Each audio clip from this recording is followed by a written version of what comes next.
안녕하세요. 오늘 8월 3일 화요일입니다. 건강, 주님 안에서 평안 다시 한번 기원합니다. 오늘 주시는 말씀은 이사야 55장 1절에서 13절입니다. 오라 너희 모든 목마른 자들아 물로 나오라. 돈 없는 자도 오라. 너희는 와서 사 먹되 돈 없이 값없이 와서 포도주와 젖을 사라. 너희가 어찌하여 양식이 아닌 것을 위하여 은을 달아주며 배부르게 하지 못할 것을 위하여 수고하느냐. 내게 듣고 들을지어다. 그리하면 너희가 좋은 것을 먹을 것이며 너희 자신들이 기름진 것으로 즐거움을 얻으리라. 너희는 귀를 기울이고 내게로 나와 들으라. 그리하면 너희의 영혼이 살리라. 내가 너희를 위하여 영원한 언약을 맺으리니 곧 다윗에게 허락한 확실한 은혜이니라. 보라, 내가 그를 만민에게 증인으로 세웠고 만민의 인도자와 명령자로 삼았나니 보라, 내가 알지 못하는 나라를 내가 부를 것이며 너를 알지 못하는 나라가 내게로 달려올 것은 여호와 내 하나님 곧 이스라엘의 거룩하신 이로 말미암음이니라. 이는 그가 너를 영화롭게 하였느니라. 너희는 여호와를 만날 만한 때에 찾으라. 가까이 계실 때 그를 부르라. 악인은 그의 길을, 불의한 자는 그의 생각을 버리고 여호와께로 돌아오라. 그리하면 그가 긍휼히 여기시리라. 우리 하나님께로 돌아오라. 그가 너그럽게 용서하시리라. 이는 내 생각이 너희의 생각과 다르며 내 길은 너희의 길과 다름이니라. 여호와의 말씀이니라. 이는 하늘이 땅보다 높음같이 내 길은 너희의 길보다 높으며 내 생각은 너희의 생각보다 높음이니라. 이는 비와 눈이 하늘로부터 내려서 그리로 되돌아가지 아니하고 땅을 적셔서 소출이 나게 하며 싹이 나게 하여 파종하는 자에게는 종자를 주며 먹는 자에게는 양식을 줌과 같이 내 입에서 나가는 말도 이와 같이 헛되이 내게로 되돌아오지 아니하고 나의 기뻐하는 뜻을 이루며 내가 보낸 일에 형통함이니라.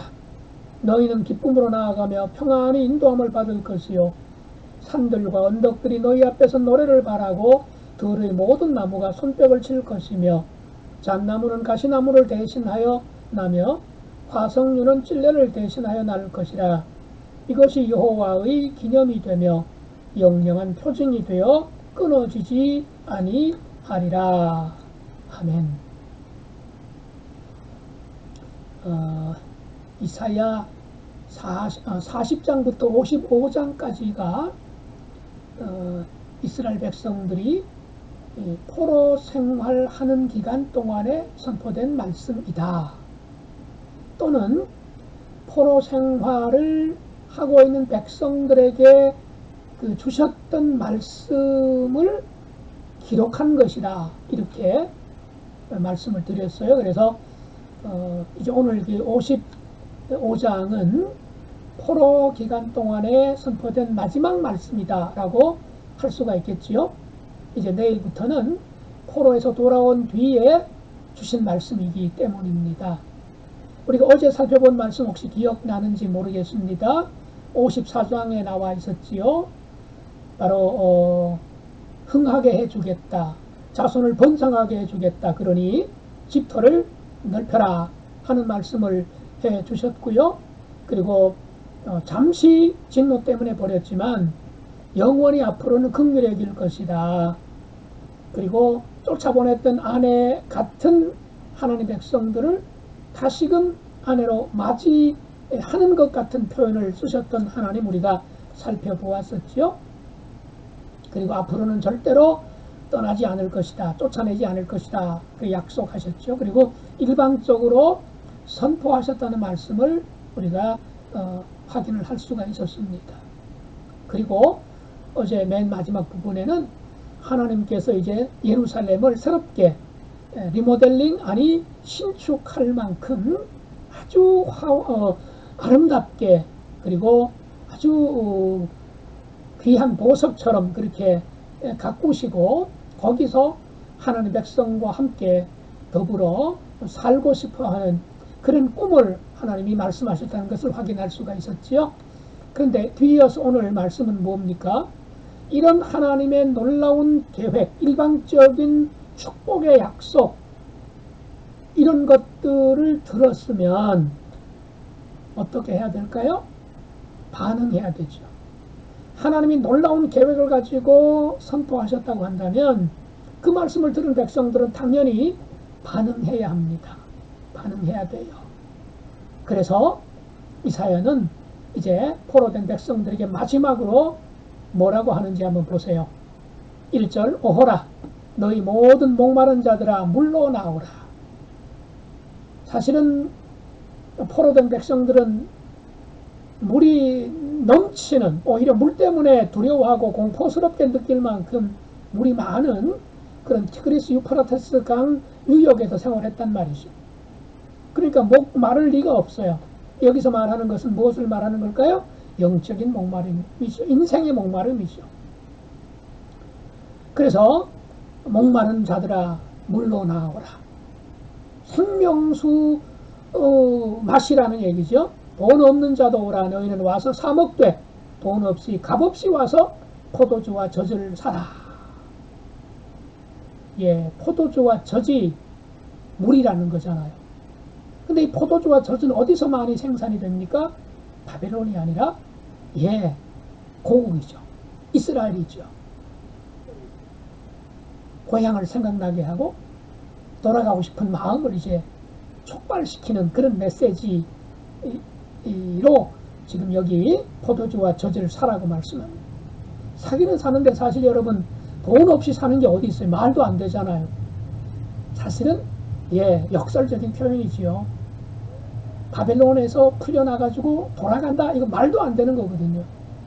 그래서 돈 없이 사라는 거예요. 그러나 돈은 없지만 사기를 해야 된다는 거죠. 사지도 않고 가만히 있으면 안 된다는 거죠. 즉 하나님의 그 엄청난 약속을 받아들이고 반응을 해야 된다라는 그런 의미입니다. 우리 역시 마찬가지죠. 무슨 말씀을 들었을 때나 또는 은혜를 받았을 때에 반응을 해야 됩니다. 그래서 믿음은 반응이라는 말도 할 수가 있습니다. 아브라함이 하나님 말씀을 듣고 듣기는 들었는데 가만히 있었다면 예, 믿음의 조상이 될 수가 없었겠지요. 모세도 하나님의 부름을 받았을 때에 듣기는 들었는데 예, 애굽으로 가지 않았다면 그 뭐 아무것도 아닌 셈이 되는 거죠. 세례요한이 나타나서 회개하라 했을 때에 세례요한을 찾으러 가지 않았다면, 예수님 시대 예수님을 만나지 않았더라면, 오늘날 복음의 메시지를 듣고 반응하지 않는다면 뭐 그건 아무런 은혜를 받을 수 없게 되지 않겠습니까? 그때나 지금이나 우리는 하나님의 말씀을 들었을 때에 반응하고 응답해야 되는 줄로 믿습니다.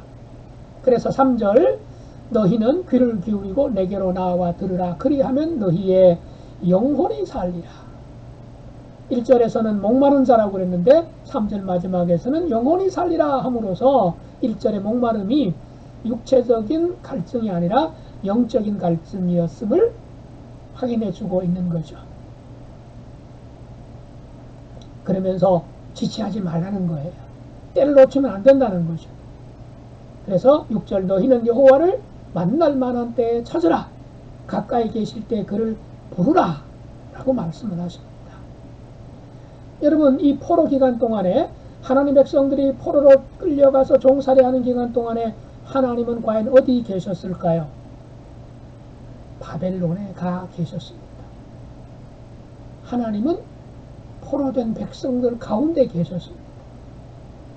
물론 그러면 예루살렘은 안 계셨냐? 그건 아니죠.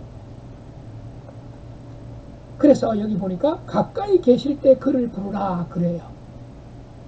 포로로 끌려가는 종살이하는 그 현장에서 하나님이 가까이 계셔 주셨다는 거예요. 하나님은 저 예루살렘에 계신데 성전이 무너졌는데 하나님은 과연 어디에 계실까? 하나님이 우리를 잊어버리신 건 아닐까? 염려했던 백성들이었는데 그게 아니라 지금 부르라는 겁니다. 가까이 계시니까 그거 잊지 말고 지금 부르라는 거예요. 지금 찾으라는 거예요. 그러면 이 부르고 찾는다는 것은 어떤 의미일까요? 그냥 목소리 높여가지고 막 주여 하고 기도하는 것, 물론 그것도 포함이 됩니다만 핵심은 뭐냐? 돌이키는 겁니다. 즉 바벨론에 와서 습관이 되고 그리고 바벨론 문화 종교에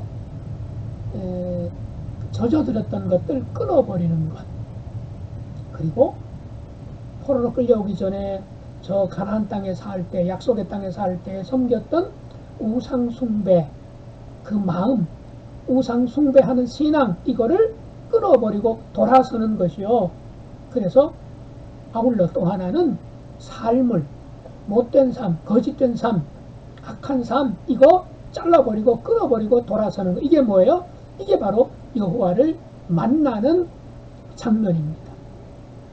그래서 7절, 악인은 그의 길을, 불의한 자는 그의 생각을 버리고 여호와께로 돌아오라. 이게 바로 회개지요. 회개, 기도하면서도 회개해야 되지만 플러스 삶을 통해서 생각을 완전히 새롭게 하는 것, 그리고 정리할 것을 정리하는 것, 끊을 것을 끊어버리는 것, 자를 것을 잘라버리는 것, 그리고 놓쳤던 하나님을 다시 붙잡는 것, 소홀히 했던 여호와 하나님 믿는 것을 강건하게 붙잡는 것, 특별하게 생각하는 것, 이게 바로 돌이키는 거고 하나님 말씀을 듣는 거고 여호와를 찾는 것 아니겠습니까? 자, 그렇게 되면 하나님이 보정하신대요. 12절 이하, 너희는 기쁨으로 나아가며 평안히 인도함을 받을 것이다.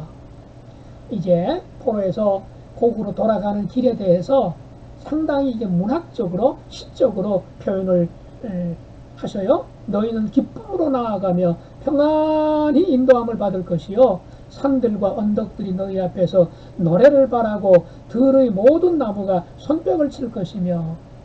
시적인 표현이지요. 잣나무는 가시나무를 대신하여, 가시나무는 찔리잖아요, 피나잖아요. 잣나무는 뭐예요? 아주 푸르고 싱싱한 나무 아니겠습니까? 그늘지고요. 때로는 이제 잣도 열리지 않습니까? 가시나무 대신에 잣나무가 나게 될 거라는 겁니다. 또 화석류는 찔레를 대신하여 날 것이다. 그러니까 찌르고 고통을 주고 아프게 하는 것들은 이제는 사라지게 될 것이고, 유익하고 시원하게 해주고 풍성하게 해주는 그런 세상을 하나님이 지금 약속하고 계시는 것이지요. 자, 이렇게 말씀을 우리가 들었을 백성들은 어떤 생각을 했을까요? 아마 이제는 상당수가 하나님의 그 구원의 약속을, 제2의 출애굽, 포로에서 돌아가는 것에 대한 기대를 가졌겠지요.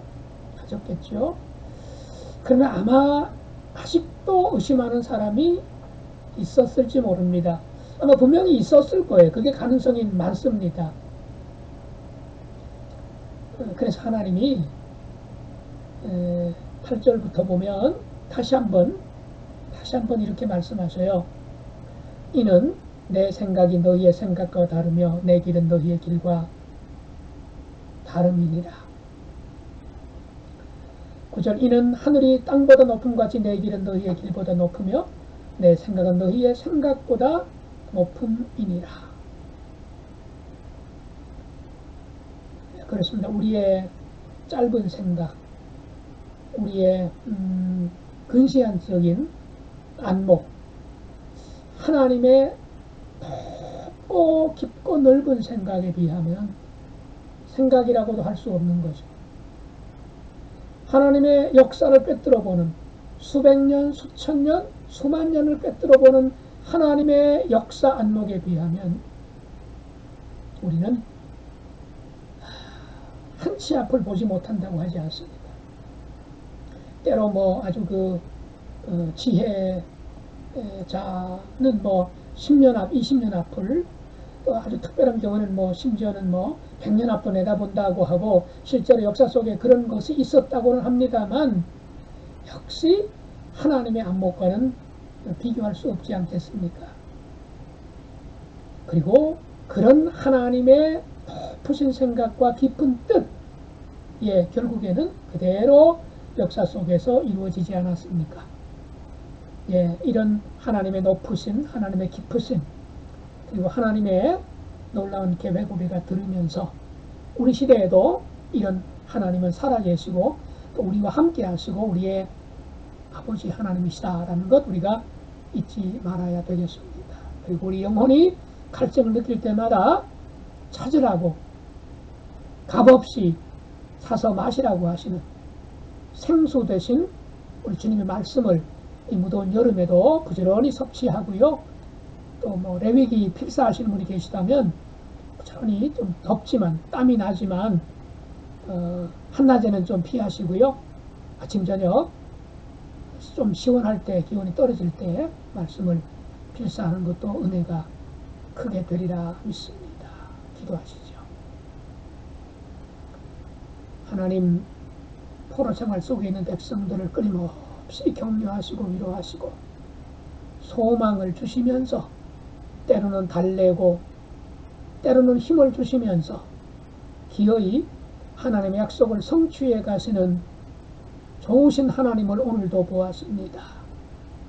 우리의 생각과 하나님의 생각이 얼마나 다른지 우리의 안목과 하나님의 안목이 얼마나 다른지를 저희가 늘 인정하며 살게 해주시고 그러면서도 우리는 우리의 생각과 우리의 안목을 우리도 모르게 자꾸 의지하거나 판단의 근거로 삼거나 결단의 기준으로 삼을 때가 많사오니 저희의 이 어리석음을 용서하여 주시옵소서. 힘들고 어려울 때마다 생수가 되시는 하나님 말씀, 생수의 강이 되는 우리 주님을 우리가 찾고 주님으로부터 값없이 사서 마시는 그래서 우리 영혼이 시원케 되고 영혼이 해갈이 되고 힘을 얻는 은총 허락하여 주옵소서. 예수님 이름으로 기도하옵나이다. 아멘.